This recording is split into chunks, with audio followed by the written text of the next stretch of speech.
সুপ্রভাত বন্ধুরা, কেমন আছো তোমরা সবাই? আশা করছি তোমরা সবাই খুব ভালো আছো, যে যেখানে আছো।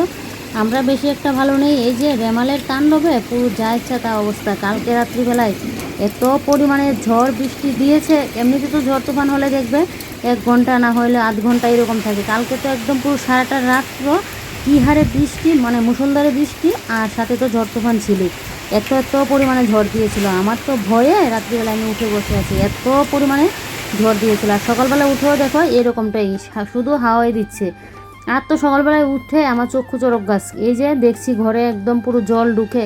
এমনিতে তো জল পড়ে না, কিন্তু যখন অতিরিক্ত পরিমাণে হাওয়াটা দেই না তখনই এরকম হারে জলটা ঢুকে। দেখো আমার ঠাকুরের আসন পুরো ভিজে যা ইচ্ছা তা অবস্থা, এদিকে জল টল ঢুকে। এটা তো আর বলতে পারিনি। রাত্রিবেলা তো মানে এরকম ঝড় বৃষ্টি হওয়াতে আমি উঠে বসে আছি, ঠাকুরকে ডাকছি, যেন ভালো লাগছে না। আমার এমনিতে বৃষ্টি হলে কোনো অসুবিধা নেই, কিন্তু এত পরিমাণে যদি ঝড় দেই না তাহলে যা ভয় লাগে। মনে হচ্ছে ঘর মানে পুরো উল্টে পাল্টে ফেলে দেবে, এরকমটা মনে হচ্ছে। তারপর তো কি, এবারে ঘর পরিষ্কারের কাজে এখন লাগতে লাগবে। এই যে দেখো পুরো ঘরের কি অবস্থা হয়ে আছে। এদিকে নেই কারেন্ট, এদিকে এত পরিমাণে অসুবিধা। সেই প্রত্যেক দিন তো হাঁটতে বেরোই, তার জন্য সকাল সকাল আমার ঘুমও ভেঙে গেল। অথচ দেখো কাল রাত্রিবেলায় কিন্তু মানে বেশি ঘুমটা হয়নি। এই যে ঝড় তুফানের কারণে ঘুমটা আমার ঠিকঠাক হয়নি। তো যেহেতু হাঁটতে বেরোই, অ্যালার্ম কিন্তু দেইনি, সেই সকালবেলায় ঘুমটা ভেঙে গিয়েছে। আর আজকে তো হাঁটতে আর কী বেরোবো, সকালবেলায় উঠেও এই অবস্থা। মানে একটুখানির জন্য না, রাত্রিবেলায় বৃষ্টিটা একটুখানির জন্য বৃষ্টি ঝড়টা মানে কমতি ছিল না, এত পরিমাণে দিয়েছিল। মনে হচ্ছিল এই ঝড় বৃষ্টির সাথে যেন আলাদা কোনো শক্তি ছিল, এত পরিমাণে ঝড় বৃষ্টিটা দিয়েছিল। তো এবারে দেখো লাঠি দিয়ে এবারে পুরো ঘরটাকে কতবার করে যে মুছতে হচ্ছে। এই ঘরটা তো 2-3 বার মুছলাম, রান্নাঘরটা মুছতে গিয়ে আমি পুরো মানে শেষ হয়ে গেছি, এত পরিমাণে মুছতে হয়েছে। আর দেখবে কারেন্ট করে না থাকলে যেন আরও অসুবিধা লাগে। এত তো মানে রেমালের তাণ্ডব, মানে এরকমটা ঝড় বৃষ্টির কারণে এরকম মানে জল টল ঘরে ঢুকে ঘরের অবস্থা খারাপ। তার উপর আবার নেই কারেন্ট। জানি না ভিডিও শ্যুট কতটুকু করতে পারবো। কালকে রাত্রিবেলায় ভাগ্যিস মানে আমি আগেই মানে মোবাইলটা চার্জ দিয়ে রাখাতে ভালো হয়েছে, না হলে তো একদম আজকে কোনো ভিডিও শ্যুটই করতে পারতাম না। আর এখন যেহেতু প্রত্যেক দিন তোমাদের সাথে ব্লগ শেয়ার করি, একদিন যদি ব্লগ শেয়ার না করি না আমার যেন ভালো লাগে না। আর এই যে দেখো বন্ধুরা, এখানে জলটা যেন আমি কোনো কিছুতেই বের করতে পারছি না। দেখো একবার এটা দিয়ে 2-3 বার করে টেনে হেসড়ে বার করছি, তারপর আবার পা দিয়ে করছি, কোনোভাবে যেন পারছি না। ওকে আর ডাক দিলাম না। ও এমনিতে তো প্রত্যেক দিন সকাল সকাল উঠে পড়ে, ও যখন ঘুমিয়ে আছে থাকবে, ঘুমিয়ে থাকুক। এখন আর ডাকটা দিব না। আর আজকে তো এমনি তো মঙ্গলবার, তো থাক, ঘুমিয়ে থাক। তো এদিকে দেখো এই যে এবার এইভাবে পা দিয়ে কতবার করে, লাঠি দিয়ে কতবার করে মুছামাছিটা করলাম। যা খাটুনি হয়েছে আমার রান্নাঘরটা মুছতে এসে। আর মাঝখানে আমার পাপুসটা ভিজলো। ওই পাপুসগুলো না শুকোতে গেলে ঠিকভাবে যদি রোদ দিয়ে আমার 2 দিন লাগে, ঠিকভাবে যদি রোদটা দেয়। আর রোদ যদি একটু কমতে বাড়তে হয় তাহলে তো 3-4 দিনও লাগে। আর এখন তো বৃষ্টি, মানে রোদটা যে কখন উঠবে আর কখন শুকাবো। পাতলা পাপুস হলো দেখবে শুকিয়ে যায়। এই রান্নাঘরের একটা পাপুস কালকে আমি বৃষ্টি হওয়াতে দিয়েছিলাম জলের উপরে, আর এই পাপুসটা ভিজে পুরো চুপচুপ হয়ে গেছে। আর না, এই ভুল করবো না, পাপুসগুলো দেবই না। আর তো ভারী পাপুসটা যে শুকুতে আমার কতটা সময় লাগবে বলো। যা কি আর করবো, ভিজে যখন গেছে। আর কাল রাত্রিবেলা তার অতটা ভাবিনি এইভাবে যে ঘরের মধ্যে জলটা ঢুকবে। এমনিতে হালকা হাওয়া দিলে একটুখানি জল ঢুকে, কিন্তু এরকম ফার্স্ট আমার ঘরের মধ্যে জল ঢুকেছে। আমি তো ফার্স্টে ভাবলাম আমার ঘরে মনে হয় জলটা ঢুকলো, পরে শুনছি মানে যে আমার জায়েদের ঘরেও নাকি এরকম জল ঢুকেছে। তারপর আর কি, এদিকে দেখো এখন বসিয়ে দিলাম ম্যাগি। ওকে বলেছিলাম ম্যাগি করবো কি না। এমনি তো আমার ঘরে ম্যাগিটা খাওয়া হয় না, জিভে সয় কিন্তু পেটে না আমাদের ম্যাগিটা সয় না, বিশেষ করে আমার তো গ্যাস হয়ে যায়। তো সেই ম্যাগিটা কবেই আনলো, ম্যাগিটা করছি না, ঘরের মধ্যে পড়ে আছে। তো আজকে ভাবলাম যেহেতু এমনিতে ঠান্ডা ঠান্ডা আছে, না ম্যাগিটা করিয়ে নিই। তো ম্যাগিটাকে একটু সেদ্ধ করে নিয়েছি, হালকা ভাপ দিয়ে নিয়েছি। আর এবারে পেঁয়াজ কুচি, কাঁচা লঙ্কা কুচিটাকে একটু ভাজি ভাজি করে এবারে দেখো ম্যাগিটাও দিয়ে দিয়েছি। তো ম্যাগিটাকে এভাবে একটু লাড়াচাড়া দিচ্ছি, দিয়ে আলাদা করে না ডিমটা আবার ভেজে নিচ্ছি। আমি আগে ডিমটা ভাজতে ভুলে গেছি, একবারের কাজ কতবার করতে হচ্ছে, এই করাটা আবার করতে হচ্ছে। মানে আগে যদি পেঁয়াজ আর কাঁচা লঙ্কার সাথে ডিমটা ভাজি করে নেই না, তারপর ম্যাগিটা দিলে হয়ে যায়। কিন্তু ম্যাগিটা দিয়ে তারপর আবার উপর দিয়ে কাঁচা ডিমটা দিতে যেন আমার ভালো লাগে না। তো আলাদা করে তাই ডিমটাকে ভাজি করে নিয়েছি। তো ডিমটা ভাজি করে এবারে দেখো ম্যাগির সাথে একদম ভালো করে মিশিয়ে নিয়েছি। নিয়ে এই যে ম্যাগির মশলাটা, ম্যাগি খেলে দেখবে এই মশলাটা যদি না দিই ম্যাগির টেস্টটা যেন আসবে না। এই মশলাটা আমার এত ভালো লাগে। আগে তো আমি খালি খালিই খেয়ে নিতাম, এতটা ফেভারিট ছিল। বিয়ের আগে তো বেশিরভাগ সময় খালি ম্যাগি খেতাম, তাই মানে এখন ম্যাগি খেতে পারি না, খেলেই যেন আমার মানে অসুবিধা হয়ে যায়। সন্ধ্যার টিফিনে যেদিন আমার টিফিন খাওয়ার ইচ্ছে হতো তখনই আমি ম্যাগিটা খেয়ে নিতাম। আমাদের বাড়ির পাশেই দোকান ছিল, অনেক সময় বাবুও ঘরে আনি রাখতো বা ঘরে নেই, তখন পাশেই দোকান ছিল, যখন লাগতো তখন নিয়ে আসা যেত। কিন্তু এখন জানি কি, সে আমি ম্যাগি খেতেই পারি না। ঘরে আনলে অনেক সময় পিঁপড়ে খেয়ে আমার মানে, এখন তো এটা ফ্রিজে ছিল বলে ভালো ছিল, আগে এমনিতে রাখতাম, আর তো পিঁপড়ে খেয়ে একদম যা ইচ্ছে তা অবস্থা করতো। ম্যাগিটা খেতেই পারি না, মাঝে মধ্যে যদি একদিন খাই। আজকে জানি না, লুবু লুবু তো খাচ্ছি, কী হবে জানি না। যাকগে আমার ম্যাগি কিন্তু এদিকে হয়ে গেছে। এবার চলো ম্যাগিটা নামিয়ে এখন খেয়ে নিই। গুড মর্নিং বন্ধুরা। তো এখন বাজে 8টা। তো এদিকে টিফিন বানিয়ে নিলাম। আজকে টিফিনে খাবো ম্যাগি। ম্যাগিটা তো আমার ঘরে সবসময় খাওয়া হয় না, এই যে গ্যাসের সমস্যায় ভুগতে লাগে। কিন্তু এই ম্যাগির প্যাকেটগুলো না অনেক দিন হয়েছে আনা হয়েছে ঘরে। তো তাই ভাবলাম যে আজকে ম্যাগিগুলো বানিয়েই নেই। আজকে যেমন একটু বৃষ্টি বৃষ্টি আছে, ঠান্ডা ঠান্ডা ভাব আছে, কোনো কিছু হবে না। জানি না আবার খেয়ে কী অবস্থা হবে। আগে গ্যাসের ট্যাবলেট একটা খেয়ে নিয়েছি। আর রেমলের কথা তো বলে লাভই নেই, সেই দুদিন যাবতে বৃষ্টি হচ্ছে। আর কাল রাত্রিবেলা থেকে তো এত পরিমাণে হাওয়া দিচ্ছে, মনে হচ্ছে ঘর দৌড় সব উল্টে পাল্টে নিয়ে যাবে, এইরকমটা মনে হচ্ছে। আর তো করে দেখলেই জল। সকালবেলায় উঠে 6টার সময় উঠলাম, সকালবেলা উঠে এগুলো পরিষ্কার করলাম। আরও পরেও কিন্তু উঠলে পারতাম, কারণ আজকে তো আর মর্নিং ওয়াকে বেরোতেই পারিনি। তো আমার ঘুমটাও ভেঙে গেল। তো ভাবলাম কি এত পরিমাণে হাওয়া দিচ্ছে, দেখি আমার গাছগুলো ঠিকঠাক আছে কিনা। কাল রাত্রিবেলা থেকেও এরকম সেম দিয়েছে, আজকে সকালবেলাও এখন পর্যন্ত এত পরিমাণে হাওয়া। আর তো ঝিরিঝিরি বৃষ্টি আছে। হাওয়ার পরিমাণ না হঠাৎ হঠাৎ করে এত পরিমাণে ঝুর কদমে বেড়ে যায়, তোমাদেরকে কি বলি। তো দেখলেই ঘর পরিষ্কার করেছি, করে তোমাদের দাদাভাই এখন ঘুম থেকে উঠলো। তো ওইদিকে মুখটা ধুচ্ছে, তারপর টিফিনটা করে নেবো। তো গাছ গুছ ঠিকই ছিল, কিন্তু চারিদিকের অবস্থা না যা ইচ্ছা তা অবস্থা আছে, পাতা টাতা পড়ে। আর আমার 2টা পাপুস একদম ভিজে পড়ে আছে, কবে রোদ উঠবে, কবে এগুলো শুকাবো। তবে ঠান্ডা ঠান্ডা ওয়েদার আছে এখন, যে সেই গরম, এই গরমটা নেই। 2 দিন যাবত 3 দিন যাবত বৃষ্টি হচ্ছে, এখন যদি আবার গরম থাকে তাহলে কি হবে নি বলো।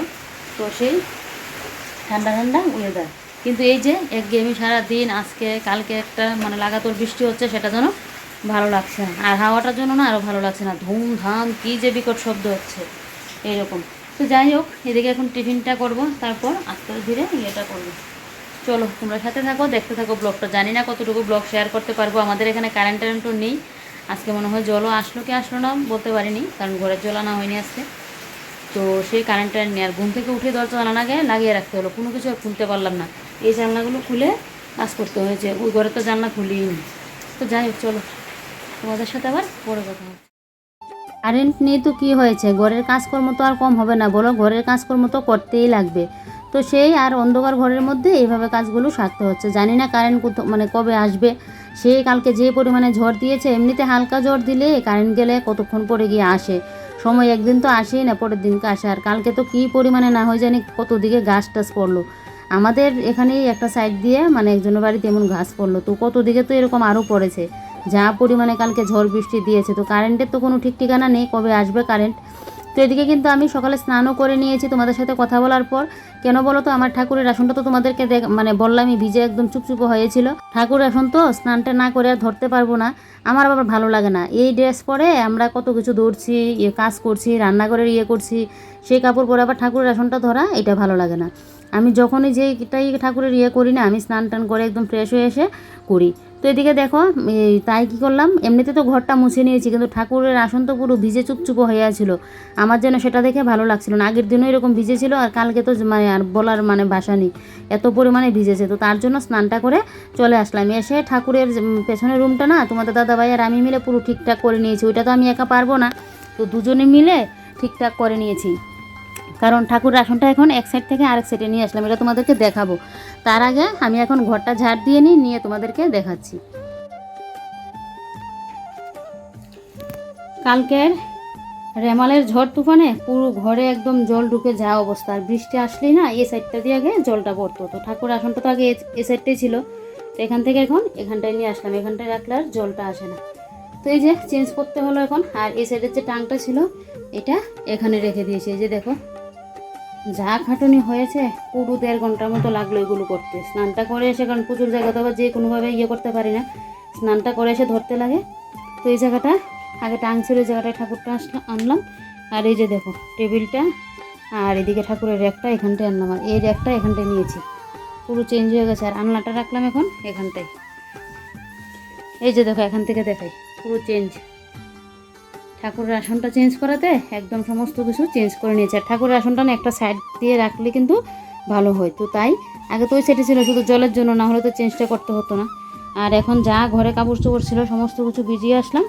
আর এদিকে এই ঘর ওই ঘর সমস্ত ঘর তো ঝাড় দিলাম। রান্নাঘরেরও কিছুটা চেঞ্জ হয়েছে, রান্নাঘরের এই টেবিলটা এখানে নিয়ে আসলাম। আজকে কাজ করতে করতে শেষ হচ্ছে, তার উপর তো কারেন্ট নেই আবার। এবার দেখো রান্নাঘরটা মুছে নিচ্ছি, কারণ একবার তো সকালবেলায় আমি জলটা করেছিলাম, মুছলাম। তো এখন আবার সেই যে পেছনের রুমটা পরিষ্কার করেছিলাম পুজো দেওয়ার সময়, সেই রান্নাঘরটা যেন আবারও কী হয়ে আছে। তো রান্নাঘরেরও টেবিলটা নিয়েছিলাম ওই ঘরে, তারপর তো তোমাদের তো বললামই। তো তার জন্য না এখন আমাকে রান্নাঘরটা আবার মুছতে হচ্ছে, না হলে রান্নাঘরটা যেন না মুছলে শান্তি পাবো না। আর ফ্রিজে দেখছি কিছুটা ভাত রয়েছে, তো এগুলো আর করছি না। ভাতটা এখন এই যে বালতির মধ্যে ঢেলে দিয়েছি, ওই বালতিটা ওকে বলবো ফেলে দিতে। একে তো কারেন্ট নেই, ফ্রিজের মধ্যে কোনো কিছু থাকবে না, একদম পুরো নষ্ট হয়ে যাবে। কালকে থেকে কারেন্ট নেই, আর তার আগেও একদিন দুদিন করে তো কারেন্ট ছিল না। এই যে কিছুটা সময় কারেন্ট থাকে, তারপর আবার কারেন্ট থাকে না, এই করে দেখবে ফ্রিজের মধ্যে কিন্তু জিনিসপত্র থাকলে নষ্টটা বেশি হয়। তো এই ভাতগুলো দুদিন আগের ছিল বলে ফেলে দিয়েছি, ওগুলোর কথা ভুলে গেছি। আর এখন যেহেতু কারেন্টও নেই, তাই আর ফ্রিজের মধ্যে করলাম না, রাখলাম না। তো আর এই যে দেখো এবারে রান্নাঘরটাকে মুছে নিচ্ছি। চিন্তা করো মানে কতবার যে এই ঝড় তুফানের কারণে ঘরের কাজ বাজ করতে হচ্ছে। একে কারেন্ট নেই, লাগছেও গরম, বৃষ্টি হলে কি হয়েছে, গরমের কিন্তু বিন্দু মাত্রও কম নেই, তো সেই কাজ করতেই হচ্ছে। তো এদিকে দেখো রান্নাঘরটা আবারও মুছে নিয়েছি, নিয়ে এই জায়গাটার মধ্যে পাতা ছিল, তোমার দাদাভাই বলছে আমি যেহেতু স্নান করে আসলাম আমাকে এগুলো আর করতে লাগবে না। আমি বলছি বারবার আমি করি, ও বলছে না ও করবে। তো সেই সামনের রুমটাও কিন্তু মুছে নিয়েছি ঘরটা ঝাড় দেওয়ার পর, ওটা তোমাদের সাথে শেয়ার করিনি। তো ও কিন্তু এখানে যা পাতা পোতা পড়েছিল সমস্ত কিছু ও পরিষ্কার করে দিয়েছিল। তারপর আমি জল ঢেলে ও গেলে এখন এই বাথরুমে, আর আমি এদিকে এখন এই যে এই জায়গাটার মধ্যে মানে জলটা যে ঢাললাম, জলটা তো এদিকে দিতে লাগবে, তো জলটা এখন একটু ঝাড়ু দিয়ে দিচ্ছি। ও বারবার কিন্তু ওখান থেকে বলছে আমাকে যে আমি যাতে ঝাড়ু না দে ও এসে করবে। আমি বলছি আরে কী হয়েছে, এই জায়গাটা একটু ঝাড়ু দিয়ে দেবো, কিচ্ছু হবে না। তো তাই জন্য দেখো জলটাকে এভাবে একটু করে দিচ্ছি। যা পাতা টাতা পরে যা ইচ্ছা তা অবস্থা ছিল। ও যেহেতু করছিল তাই তোমাদের সাথে এটা শেয়ার করতে পারলাম না, কারণ ও তো আবার ক্যামেরার সামনে আসে না, কারণ সবাই তো আর ক্যামেরা ফ্রেন্ডলি হয় না। আর আমার ভিডিওতে না যারা ক্যামেরার সামনে আসতে চায় তাদেরকে নিয়ে আসি, জোর করে যে কাউকে ক্যামেরার সামনে তুলে ধরা ওটা আমার ভালো লাগে না, এটা আমি করিই না। তো এবারে দেখো এই জায়গাটা জলটা ভালো করে করে নিয়েছি। আর এই পাপুস দুইটা যে ভিজলো, একটা তো আগে ভিজেছিল, এগুলো রোদে দিয়ে দিলাম। আর এদিকে দেখো আমার দুইটা ঠাকুরের কাপড় যে ভিজেছিল ওগুলোও দিয়েছি। আর আমাদের আগের ঘরের বালতির মধ্যে কাপড় ছিল 2-3 দিনের জমা কাপড়, তো এগুলো স্রাব দিয়ে সকালে আমি ভিজিয়েছিলাম। তারপর ওইদিকে এগুলো এখন কেচে দিয়েছে। তো এগুলো এখন এই যে মেলে দিলাম, দিয়ে এদিকে দেখো আমি ড্রেসটা চেঞ্জ করে নিয়েছি। ড্রেসটা চেঞ্জ করে একদম সিঁদুর টুদুর পরে পুরো ফ্রেশ হয়ে গেছে। আর হাতে করে নিয়েছি নেল পলিশ। এই যে দেখো কারেন্ট নেই, রেমাল জ্বরের তাণ্ডবে, তারপরও সাজগুজের আর কমতি নেই।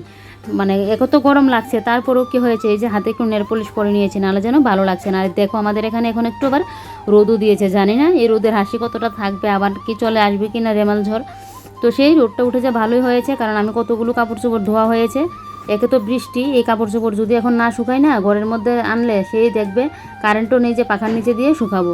তো ওই রোদটা উঠুক, মানে কিছুটা সময় থাকুক, তাহলে তো ভালো হয়। আর এদিকে এই যে এই কাপ্তানটা পরে নিয়েছি, আজকে কাকিমণির ঘরে আবার আমাদের দুপুরে নেমন্ত্রণ, তাই সকালবেলায় রান্নার কোনো ঝামেলা নেই। কারণ আমার কাকি শাশুড়ির মানে ছোটো ছেলের আজকে ম্যারেজ ডে, মানে ওদের বিবাহবার্ষিকী আজকে, তো সেই ওদের ঘরে আমাদের নেমন্ত্রণ। তো ওইদিকে দেখো পুরো ঘর দোর তো একদম পরিষ্কার পরিপাটি গুছানো গাছানো, তাই তোমাদেরকে আবারও একবার করে দেখিয়ে দিচ্ছি। এই যে দেখো, আর আমি এই যে দেখো এই কাপ্তানটা পরলাম, এটা আমার খুব পছন্দের। একে তো হলুদ কালার আমার খুব ফেভারিট, আর এই যে কাপ্তানটা তো আমার খুবই ভালো লাগে। যাই হোক কাপ্তান তো মানে করে নিয়েছি। তারপর এদিকে সকালের আমাদের খাওয়া দাওয়াটা শেষ করে নিয়েছি। কালকের ভাত ছিল, ওই যে ফ্রিজের ভাতগুলো কিন্তু ফেলে দিয়েছি, আর এমনি যে কুকারে ভাত ছিল ওই ভাত খেয়েছি। আর সকালবেলায় তো ম্যাগি খেয়েছি, একটু একটু করে খেয়েছি, তাই আর মানে এই রান্নাটা করলাম না। ম্যাগি খেয়েছি, পেটটা ভরে আছে, একটুখানি ভাত ছিল, ও বলছে খাবে না, আমি বলছি না এটা আবার ফেলে দেবো কি না, এমনিতেই আগের ভাত ফেলতে হয়েছে, ওগুলো খেয়ে নেবো। আর তরকারিও ছিল শুটকি মাছের, ওটা দিয়ে খাওয়া হয়ে গেছে। তারপর এদিকে দেখো সকালবেলায় তো ঘর দোর করেছিলাম, আজকের কাজগুলো তো আগে যে ঘর দোর মুছে তারপর গিয়ে ঘর মানে সমস্ত জিনিসপত্র মোছামাছি করে ঘর মুছবো, ওইটা তো আর আজকে হয়নি। আজকে রেমেলের তাণ্ডবে আমার ঘরের কাজ বাজও একদম অন্যরকমভাবে হয়েছে। তো আগে তো ঘর দোর মুছামাছি করে নিয়েছি দেখলেই। তো এবারে দেখো ড্রেসিং টেবিলটা মুছে এদিকে বিছানাটাকে একদম টান টান করে এইভাবে এখন পেতে নিচ্ছি। আর জানো তো কারেন্টের জন্য ভালো লাগছে না, কখন কারেন্টটা আসবে, মোবাইলটাও চার্জে বসাতাম, আর যেন আমারও ভালো লাগছে না। কারেন্ট না আসলে যেন মানে ভালোই লাগে, অসহ্য যেন লাগে। আর কী পরিমাণে গরম, এই যে এত পরিমাণে বৃষ্টি হয়েছে, মানে ঠান্ডার একটু বিন্দু মাত্র নেই, যে বৃষ্টি হওয়াতে একটু ঠান্ডা ঠান্ডা ওয়েদারটা থাকবে, একটা ফুটাও ঠান্ডা নেই। তো এদিকে দেখো এবারে সুকেশটা মুছে নিচ্ছি। আজকের ভিডিও কোয়ালিটিটা তো ভালো হবে না আমি জানি, আমি দরজা জানালা খুলে তারপর ভিডিও শ্যুটগুলো করছি। যাই হোক, এদিকে দেখো টিভিটাও মুছে নিয়েছি, তারপর এদিকে ড্রেসিং টেবিলটা তো মুছে নিলাম, এবারে এখন গডরেজটাও মুছে নেবো। গডরেজটা মুছে তারপর এদিকে দেখো এই যে এখন ইয়েটা মুছে নিচ্ছি, পেছনের রুমে, মানে পেছনের রুম না সরি, মানে আমাদের বাইরে যাওয়ার এই যে দরজাটা পড়ে, এই দরজাটা একটু মুছে দিয়েছি, দিয়ে এবারে চলে আসলাম পেছনের রুমে। এসে দেখো আলনার নিচের ইয়ে জায়গাটাকে একটু মুছে দিচ্ছি। এই যে দেখো আলনাটা এখানে আনাতে খুব ভালোই হয়েছে, তো এখানে তো আর আনতাম না, আমার ঠাকুরের জায়গা তো ঠাকুরের জায়গায় থাকতো, কিন্তু এই যে জল পড়াতে একদম পুরো ঘরের ইয়ে লুকে পুরো বদলে গিয়েছে। রেমালের তাণ্ডবে আমার ঘরের লুক পুরো বদলে গেছে। যাই হোক, এদিকে দেখো এবারে র্যাকের সাইড ফাইডগুলো মুছে দিচ্ছি, আর জিনিসপত্রগুলো সেদিন মুছেছিলাম তাই আর মুছলাম না। কদিন যাবত তো এত পরিমাণে ধুলো দিয়েছিল, কারণ সেই রোদের জন্য মাটি পুরো শুকনো হয়েছিল, একটু হাওয়া দিলেই ধুলোবালি এসে ঘরে ঢুকতো। আর এখন যেহেতু আবার সেই বৃষ্টিটা দিয়েছে, এখন ধুলোবালিটা একটু কমই আছে। তো যাই হোক, এদিকে দেখো র্যাকটাও ইয়ে করে নিয়েছি, কারেন্ট নেই, এত তো মানে একে তো এত গরম, এদিকে মানে বৃষ্টির জন্য কাজের তো আর মানে কমতি নেই, কাজ আরও আমার মানে বাড়িয়ে দিয়ে গেছে রেমাল জ্বর। সেই তারপরও সংসারের কাজের মানে কিন্তু মানে কাজ থেকে যে একটু মানে কাজটা ফেলে রেখে যে বসে থাকবো সেটার আজকে কোনো হাল নেই, সেই কাজ করে যেতে লাগছে। আর স্নান করে নিয়েছি তো আগে, সেই যেন এখন এত পরিমাণে গরম লাগছে, আমাকে বিকালবেলায় স্নান তো করতেই লাগবে। তারপর এদিকে ঘর দোর গোছানো তো হয়ে গেছে। আর তোমাদের দাদাভাই সকালবেলায় নিম পাতা নিয়ে এসেছিলো, ও বলছে নিম পাতার মানে ভাজি করে নাকি ভাতের সাথে খাবে। ও জানি না কতটুকু খেতে পারবে, এমনিতে তিতো শাকই ও খেতে পারে না, আর নিম পাতাতে ও কতটা খাবে। নিম পাতা তো যা দিত, আমার আবার শুকনো খোলায় টেলে যদি একটু মানে গরম গরম ভাতের সাথে খাই ভালোই লাগে, বেশি খেতে পারি না, তারপরেও মোটামুটি ভালোই লাগে। তো নিম পাতাগুলোকে না ছাড়িয়ে নিচ্ছি, এইভাবে না আসতো মানে ইয়ের মধ্যে রাখতে লাগছে, তো তাই ভাবলাম যে এইভাবে একটু ছাড়িয়ে নিই। তো তার জন্য দেখো এইভাবে পাতাগুলো ছাড়িয়ে নিচ্ছি। কালকে ঝড়ের কারণে একটা ডাল নাকি ভেঙেছিল, আমাদের পাশের বাড়িতেই দূর থেকে 2টা ডাল নিয়ে এসেছিলো। তো তারপর কিছুটা সময় কাকিমণির ঘরে গিয়ে বসলাম, ওদের ঘর থেকে এসে প্রায় 2 ঘন্টার মতো ঘরে শুয়ে বসে মোবাইল দেখলাম, আর এখন যাচ্ছি দুপুরে খাওয়া দাওয়া করতে। এই যে দেখো বউর জন্য গিফট নিয়ে নিলাম, নিয়ে এবারে কাকিমণির ঘরে এসে খাওয়া দাওয়াও কমপ্লিট। আমার আরও যা এরা ছিল সবাই মিলে খাওয়া দাওয়া মানে করলাম। তোমাদের দাদাভাইও তো আজকে বাড়িতে মঙ্গলবার বলে, আর ঘড়িতে এখন 5টা বাজতে 10 মিনিট বাকি। আর আমি কিন্তু বিকেলের ঘর টর ঝাড় দেওয়া সমস্ত কিছু করে এসেছি। আমি এখানে জানি এখানে আসলে গল্প করবো, সে লেট হবে, তাই বিকেলের কাজটা শেষ করে এসেছি। কি জানো তো বন্ধুরা, আজকে যে বিবাহবার্ষিকীর অনুষ্ঠানটা হচ্ছে সেই কোনো কিছু তোমাদের সাথে আর শেয়ার করতে পারিনি। কেন বলো তো, আজকে মোবাইলে চার্জ ছিল না বেশিক্ষণ, তার মানে বেশি একটা চার্জ ছিল না, তারপর আমার ঘরের কাজই শেষ হচ্ছে না যে ওদের ঘরে এসে একটু ভিডিও শ্যুট করব, তো সেই করে আর কোনো কিছু তোমাদের সাথে শেয়ার করতে পারিনি। তো যাই হোক, চলো বন্ধুরা, আজকের মতো ব্লগটা এখানেই শেষ করছি। তোমরা সবাই ভালো থেকো, সুস্থ থেকো, বাই বাই।